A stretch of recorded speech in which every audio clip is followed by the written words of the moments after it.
എല്ലാവർക്കും കുട്ടീസിൻ്റെ മറ്റൊരു വീഡിയോയിലേക്ക് സ്വാഗതം. നമ്മൾ ഓണം വിഭവങ്ങളിലെ കൂട്ടുകറിയാണ് ചെയ്യുന്നത്. അപ്പോൾ സദ്യയുടെ ഓണ വിഭവങ്ങളിലൊക്കെ ഒഴിച്ചുവിടാനാത്ത ഒരു വിഭവമാണ്, ഒരു ഐറ്റമാണ് കൂട്ടുകറി എന്ന് പറയുന്നത്. അപ്പോൾ അതെങ്ങനെയാണ് തയ്യാറാക്കുന്നത് നോക്കാം. അപ്പോൾ അതിന് 3 കാര്യങ്ങളാണ് ഏറ്റവും അത്യാവശ്യമായിട്ടുള്ളത്: കടല, പിന്നെ ചേന, കായ്. അപ്പോൾ കടല ഒരു 5-8 മണിക്കൂർ വെള്ളത്തിലിട്ട് കുതിർത്ത് കഴുകി വാരിയെടുത്താണ്. ആ വലിയ കടലയല്ല, ചെറിയ കടല. അതാണ് കൂട്ടുകറിയുടെ ഒരു ടേസ്റ്റ്.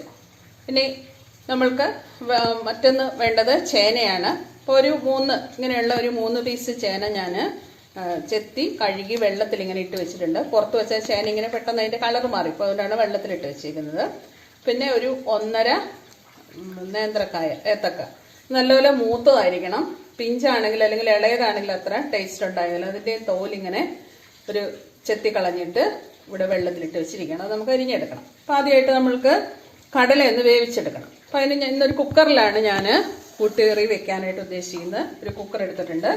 അപ്പോൾ അതിലേക്ക് ഈ കടല ഇട്ടു. ഇതൊരു 3/4 ഗ്ലാസ്സോളം, ഒരു ചെറിയ സ്റ്റീൽ ഗ്ലാസ്സിന് ഒരു 3/4 ഗ്ലാസ്സോളം കടല കുതിർത്ത് വെച്ചതാണിത്. അപ്പോൾ ഏകദേശം ഇത്രയും കടലയും കൊണ്ടും ഈ കായും ചേനയും കൊണ്ട് നമ്മൾക്കൊരു 10-12 ആൾക്കുള്ള ഒരു കൂട്ടുകറി ഉണ്ടാക്കാനായിട്ട് സാധിക്കും. ഇപ്പോൾ കടല കുക്കറിലേക്ക് ഇട്ടു. പിന്നെ അതിൽ കുറച്ച് മുളക് പൊടി ചേർത്ത് കൊടുക്കണം. ഈ സ്പൂണിന് ഒരു 1/2 സ്പൂണോളം മുളക് പൊടി ചേർത്തിട്ടുണ്ട്. പിന്നെ കുറച്ച് മഞ്ഞൾപ്പൊടി ചേർക്കണം. ഈ കായ്ക്കും ചേനയ്ക്കും ഒക്കെയുള്ള കണക്കാക്കിയിട്ടുള്ള മഞ്ഞൾപ്പൊടി ചേർക്കുകയാണ്, കടലയ്ക്കും എല്ലാം കൂടി. ഒരു സ്പൂണ് നിറച്ച് മഞ്ഞൾപ്പൊടിയും കൂടെ ചേർത്തിട്ടുണ്ട്. പിന്നെ കുറച്ച് ഉപ്പ്, ആവശ്യത്തിനുള്ള ഉപ്പ്. ഈ കടലയ്ക്കുള്ള ഉപ്പ് ഇപ്പോൾ ഒഴിച്ചാൽ മതി. നമ്മൾ കുറച്ച് ഉപ്പ് ഒഴിച്ചു കൊടുത്തിട്ടുണ്ട്. പിന്നെ കടല വേകാനായിട്ട് ഒരുപാട് വെള്ളമൊന്നും വേണ്ട, ഒരു 2 വിസിൽ വന്നാൽ മതി. അപ്പോൾ അതിന് ഉള്ള വെള്ളവും കൂടി ഒഴിച്ചു കൊടുത്തിട്ടുണ്ട്. ഒന്ന് മിക്സ് ചെയ്തിട്ട് നമ്മൾക്ക് കുക്കറിൽ അടുപ്പിൽ വെച്ചൊന്ന് വേവിച്ച് എടുക്കാം. ഇനി നമ്മൾക്ക് ഈ കായും ചേനയും അരിഞ്ഞെടുക്കണം. അങ്ങനെയാണ് അരിയുന്നതെന്ന് നോക്കാം. അപ്പോൾ ഇങ്ങനെ ചെറിയ പീസായിട്ട് വേണം അരിഞ്ഞെടുക്കാനായിട്ട്. ആദ്യം കായ ഇങ്ങനെ മുറിച്ച്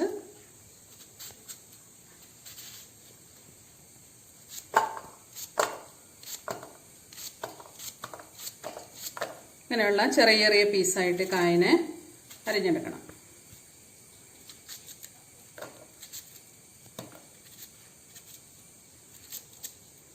അങ്ങനെ മറ്റേ കായും കൂടെ അരിഞ്ഞെടുക്കുക.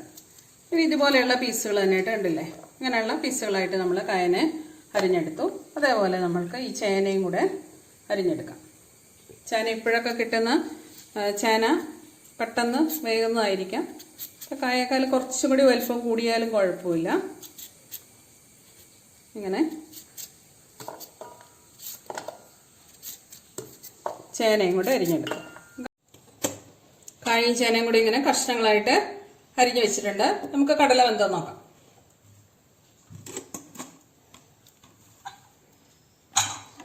ഒരു 2 വിസിൽ വന്നപ്പോഴും ഞാൻ ഈ കടല ഓഫാക്കി വെച്ചിരുന്നതാണ്. അപ്പോൾ ഏകദേശം വെന്തിട്ടുണ്ട്. ഇനി ബാക്കി പോരാത്ത വന്ന് ഇതും കൊണ്ട് ഇട്ട് കഴിയുമ്പോൾ വെന്തോളും. അപ്പോൾ അതിൻ്റെ പ്രഷർ പോയിരുന്നു. അപ്പോൾ അത് തുറന്നു നോക്കിയപ്പോൾ ഇങ്ങനെ ആയിട്ടുണ്ട്. ഇനി അതിലേക്ക് നമ്മൾ ഈ കായും ചേനയും കൂടെ അരിഞ്ഞ് വെച്ചിരിക്കുന്നതും കൂടെ ഇട്ട് കൊടുക്കുക. എന്നിട്ടൊന്ന് അങ്ങനെ കുടഞ്ഞൊന്ന് മിക്സ് ചെയ്ത് കൊടുക്കുക. ഇനി ഒരു 2 വിസിലും കൂടെ വരുന്ന കഴിയുമ്പോഴത്തേക്കും ഈ ചേനയും കായും കടലയും എല്ലാം വെന്തോളും. ഇനി വെള്ളം കുറവാണെന്നുണ്ടെങ്കിൽ ഇപ്പോൾ ഇവിടെ കുറച്ച് വെള്ളമേ ഉള്ളൂ, ഒരു കുറച്ച് വെള്ളം കൂടി, ഒരു 1/2 ഗ്ലാസ് വെള്ളം കൂടി ഒഴിച്ചു കൊടുക്കാം. വെന്ത് കഴിയുമ്പോൾ അധികം വെള്ളത്തിൻ്റെ ആവശ്യമില്ല. ഒരു 2 വിസിൽ വന്നു കഴിയുമ്പോഴത്തേക്കും അത് ഓഫാക്കി ഇവിടെ വെക്കുക. ഒരു പ്രഷർ പോയി കഴിയുമ്പോഴത്തേക്കും അത് വെന്തിട്ടുണ്ടാവും. ഞാനൊരു കുറച്ച് വെള്ളം കൂടെ ചേർത്തിട്ടുണ്ട്. പിന്നെ നമ്മുടെ ചേനയ്ക്കും കായ്ക്കും വേണ്ടിയിട്ടുള്ള ഉപ്പും കൂടെ ഒന്ന് ചേർത്ത് കൊടുക്കാം. ഇനി ആ കൂട്ടത്തിൽ ഓഫാക്കാം. ഇനി ഇതിലേക്കൊരു കുറച്ച് കുരുമുളക് പൊടിയും കൂടെ ചേർത്ത് കൊടുക്കണം. ഒരു ചെറിയ സ്പൂണാണ് കുരുമുളക് പൊടിയും കൂടി നമ്മൾ ചേർത്തിട്ടുണ്ട്. ശക്കലം കൂടി ചേർക്കാം. ഇത്രയും കൂടി കുരുമുളകും കൂടി ചേർത്തിട്ടുണ്ട്. ഒന്നും കൂടെ ഒന്ന് മിക്സ് ചെയ്യുക. ഉപ്പും വെള്ളമൊക്കെ ഒഴിച്ചു, കുരുമുളക് പൊടിയും ചേർത്തു. ഒന്നും കൂടെ ഒന്ന് മിക്സ് ചെയ്തിട്ട് അടച്ചു വെച്ച് വേവിച്ചെടുക്കുക.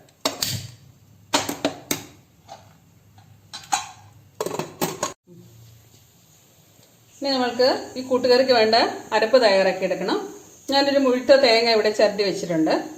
അപ്പോൾ 2 തേങ്ങ വറുത്തും ചേർക്കണം നമ്മൾക്ക്, അതുപോലെ അരച്ചും ചേർക്കണം. അപ്പോൾ അരയ്ക്കാൻ വേണ്ടിയിട്ട് എങ്ങനെ തേങ്ങ ഇടുമ്പോൾ കുറച്ച് കൊത്തു തേങ്ങ ഇങ്ങനെ വരും. അപ്പോൾ ആ കൊത്തു തേങ്ങയൊക്കെ ഇങ്ങോട്ട് എടുക്കുക. ഇത്രയും തേങ്ങ മതി നമ്മൾക്ക് അരച്ച് ചേർക്കാനായിട്ട്. ബാക്കി നമ്മൾ ഇതിൽ നന്നായിട്ട് വറുത്തിട്ടാണ് ചേർക്കുന്നത്. അപ്പോൾ വറക്കാനായിട്ട് കൊത്തു തേങ്ങ ഉണ്ടെങ്കിൽ ബുദ്ധിമുട്ടായിരിക്കും. അങ്ങനെയുള്ളതൊക്കെ പെറുക്കിയെടുത്ത് അരയ്ക്കാനെടുക്കുക. അതിലേക്ക് ഒരു 1/2 സ്പൂണ് ജീരകം ചേർത്ത് കൊടുക്കുക. ഇത്രയും ജീരകം. പിന്നെ ഒരു 2 തണ്ട് കരിവേപ്പില, ഒരു 2 പച്ചമുളക് എടുത്ത് വെച്ചതാണ്, അതും കൂടെ ചേർത്ത് കൊടുത്ത് കുറച്ച് വെള്ളവും കൂടെ ചേർത്ത് നമുക്കൊന്ന് അരച്ചെടുക്കാം. ഒരുപാട് അരഞ്ഞു പോകണ്ട, ഒന്ന് തരിതരിപ്പായിട്ടൊന്ന് അരച്ചെടുക്കുക. നമുക്ക് തേങ്ങ ഒന്ന് വറുത്തെടുക്കണം. ഒരു കുറച്ച് എണ്ണ ഒഴിക്കുക. ഓണവിഭവങ്ങളൊക്കെ ആകുമ്പോൾ വെളിച്ചെണ്ണയൊക്കെ നന്നായിട്ട് വേണം. അത് അടിയിലൊന്നും പിടിക്കാതിരിക്കാൻ വേണ്ടിയിട്ടാണ്. അപ്പം അതിലേക്ക് ഈ തേങ്ങ ഇട്ടിട്ട് നല്ല ബ്രൗൺ നിറമാകുമ്പോൾ, കരിഞ്ഞു പോകരുത്, ബ്രൗൺ നിറമാകുന്നിടം വരെ നമുക്ക് നന്നായിട്ട് വറുത്തെടുക്കാം. തേങ്ങ ഇങ്ങനെ നല്ല മൂത്ത് വന്നിട്ടുണ്ട്. നമുക്കതിനെ ഒരു പാത്രത്തിലേക്ക് മാറ്റാം. അല്ലെങ്കിൽ ചട്ടിയുടെ ചൂടും കൊണ്ടൊന്നും കൂടെ കരിഞ്ഞു പോകും. നമുക്കതിലേക്ക് കോരി ഒരു പാത്രത്തിലേക്ക് മാറ്റിയെടുക്കാം.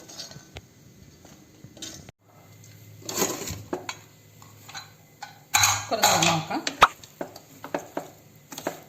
കായും കടലയും ചേനയൊക്കെ നന്നായിട്ട് വെന്തിട്ടുണ്ട്. കണ്ടല്ലേ, കടലയൊക്കെ വെന്തു, കായും ചേന അതുപോലെ വെന്തിട്ടുണ്ട്. പിന്നെ ഇതിലേക്ക് നമ്മൾ ആദ്യം അരച്ച് വെച്ചിരിക്കുന്ന അരപ്പൊന്ന് ചേർത്ത് കൊടുക്കണം. അതിങ്ങനെ തരിതരിപ്പായിട്ട് അരച്ച് വെച്ചിട്ടുണ്ട്, അതിട്ട് കൊടുക്കാം. ഒന്നുകൂടെ സ്റ്റൗ കത്തിച്ചിട്ട് അരപ്പിൻ്റെ പച്ചത്തേങ്ങയാണ്, അപ്പം അതിൻ്റെ പച്ചമണം ഒന്ന് മാറണം. ഈ വെള്ളം തീർത്തും വറ്റിയിട്ടുണ്ടെങ്കിൽ, ഇവിടെ തീർത്തും വെള്ളം വറ്റി, അതുകൊണ്ട് കുറച്ച് പാത്രം കൂടെ കഴിച്ച് വെള്ളം ഒഴിച്ചു കൊടുക്കാം. ഒന്ന് വേഗം മാത്രമുള്ള വെള്ളം ഒന്നും കൂടെ ഒഴിച്ചു കൊടുക്കുക. വെറുതെ ഒന്ന് മൂടി വെച്ച്, വിസിലൊന്നും വേണ്ട, വെറുതെ ഒന്ന് മൂടി വെച്ചിട്ട് ഒന്ന് വെന്ത് വരട്ടെ. അരപ്പൊന്ന് വെന്ത് വരട്ടെ, താമസിച്ചേ ഉള്ളൂ. ഒരു 2 സെക്കൻഡ് 2-3 മിനിറ്റ് വെച്ചാൽ മതി.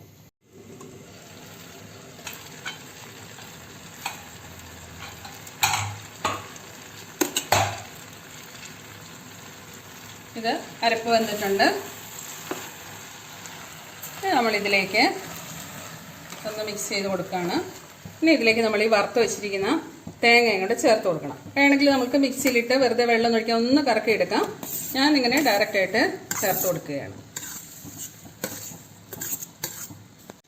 ഇതിനെ നന്നായിട്ട് യോജിപ്പിച്ച് കൊടുക്കുക.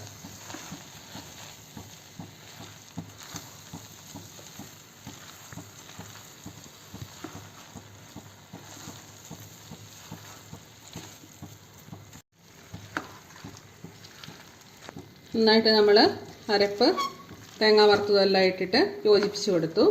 വെള്ളം പോരാന്നുണ്ടെങ്കിൽ, ഇങ്ങനെ ഒരു കുഴഞ്ഞ കറിയാണ് കൂട്ടുകറി. വെള്ളം പോരാന്നുണ്ടെങ്കിൽ വെള്ളം നോക്കിയിട്ട് ചേർത്ത് കൊടുത്താണ്. വെള്ളം ചേർത്ത് കഴിഞ്ഞാൽ തിളപ്പിക്കുകയും വേണം. ഇവിടെ ഇതൊരു പാകത്തിനായിട്ട് വന്നിട്ടുണ്ട് ഇങ്ങനെ. ഇനി ഇതിലേക്ക് നമ്മൾക്ക് താളിച്ചിടണം, വറുത്തിടണം. ഇതിനായി ഞാനൊരു ചട്ടി വെച്ചിട്ടുണ്ടായിരുന്നു. ചൂടാകുമ്പോൾ അതിലേക്ക് വെളിച്ചെണ്ണ ചേർത്ത് കൊടുക്കുക. എണ്ണ ചൂടായി വരുമ്പോൾ 1 സ്പൂണ് കടുക് ഇട്ട് കൊടുക്കാം.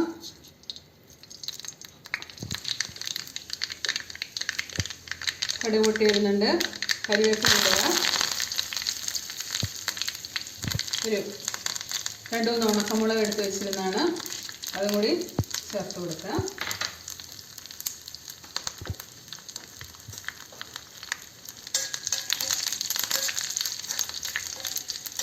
മൂത്ത് വരുമ്പോൾ നമുക്ക് കറിയിലേക്ക് ചേർത്ത് കൊടുക്കാം.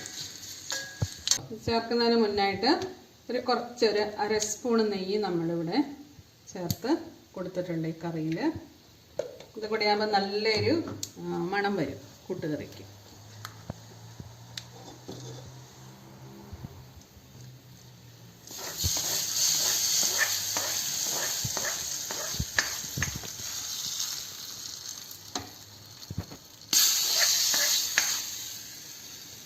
ഇത് നമ്മുടെ ഓണവിഭവം കൂട്ടുകറി തയ്യാറായിട്ടുണ്ട്. എല്ലാവരും ഒന്ന് ട്രൈ ചെയ്ത് നോക്കുക. എൻ്റെ ചാനൽ ആദ്യമായിട്ട് കാണുന്നവരാണെങ്കിൽ സബ്സ്ക്രൈബ് ചെയ്യുക, കമൻറ്റ് ചെയ്യുക, ഷെയർ ചെയ്യുക.